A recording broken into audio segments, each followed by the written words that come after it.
Hello, good morning and welcome. Each week I have been taking myself round Kirkendilloch and Waterside following the Eastern Bartonshire Trails and Tales walkway, and have now come off the beaten track. In fact, I'm not where I should be. I'm not at the Luggie. I'm actually at where the River Kelvin is, and it joins the Luggie, which is the water that was last week where I was standing at the Lion Foundry. And the reason I've come off here is because it's cold enough for snow, and it has been snowing, and we have had a storm, R1.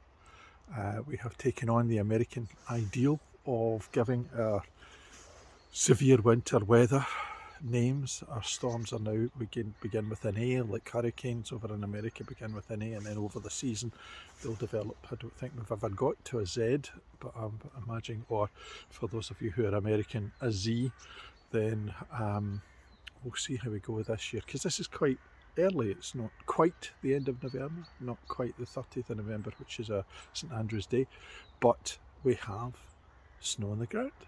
Happy Christmas, a month early. And we have snow up north, and it looks as though Aviemore and Glencoe and all of the winter sports that are associated with the Highlands are going to have a bumper year, which is absolutely fantastic coming out of a pandemic. Now, the next part of this trail would be to go to the Luggie to look at it going through Kirkendilloch. It joins the River Kelvin, and the River Kelvin goes into Glasgow. Glasgow, of course, more associated with the River Clyde than the River Kelvin, but both are contributaries to that move out into the sea. Now, according to the Trails and Tales website, the Luggie begins in North Lanarkshire, which is south of us, goes west for about 18 kilometres before it joins the River Kelvin here in Kirkendilloch. Now, the major issue with the power that is brought to an area of some industrialisation when it comes from water is that it tends to power mills, and that's exactly what it did. Now, way back a few weeks ago, I was at an artist's impression of a lace that was associated with the local area, and clearly the mill, one of the mills round here, provided the power in order to provide local artisans with the ability to create that type of textile. So there's a connection clearly between the environment, the industry and the product, which again I was talking about last week in terms of the Lion Foundry, and before that the way in which we had trains and railways brought into this area, bringing in the the materials which are then created into new products, which for the Lion Foundry in particular is actually about the telephone boxes and the post boxes and so on, heavy iron foundry as it was. Now, there was lint, there was a lint mill, there was a flax plant which were indigenous to the area, so local weavers made a great deal out of that, but pollution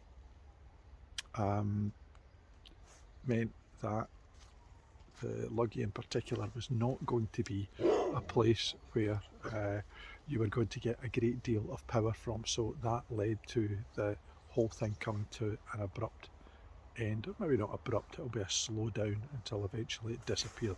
Now, the Luggie has become pollution free, and indeed round here it would appear that the flowers and the fauna, I'm no expert by the way, and indeed the wildlife are coming back. Not just the local dogs that bark at you because they don't know who you are, as the dog walkers, the walkers themselves, and indeed the joggers are out for their morning strolls because it's early in the morning here.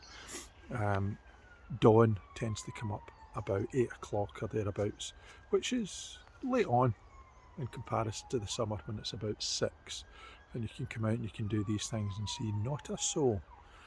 So, natural product, natural environmental product, and I spoke a wee while ago about Locavore, which is the new supermarket in the centre of Kirkendilloch, where there are local products, and it's promoting the idea of us living off things that are within a particular area. so that what we create is that opportunity not just for people to provide local produce for local people, but also get back into the seasonal ideal of having produce that is designed for the area, that is indigenous to the area, that we're not going back to the ideas of, or indeed continuing with the ideas that we can get mangoes at any point or pineapples at any point because they are developed and indeed grown at all points of the year rather than within the seasons where it is natural to see them.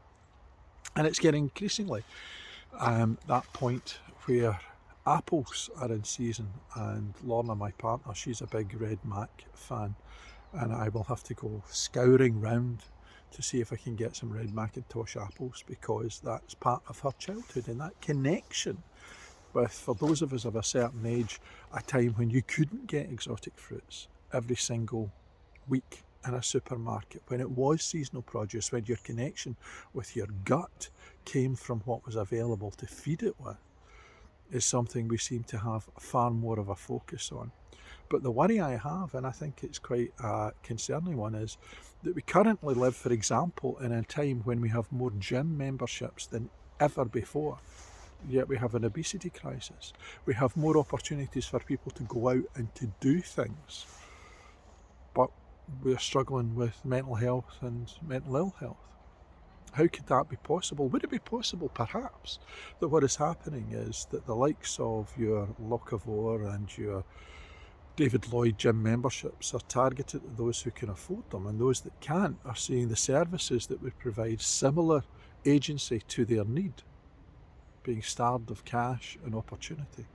And so that what we're ending up with is a two-tier system, one where those that can afford it and those that can't access it.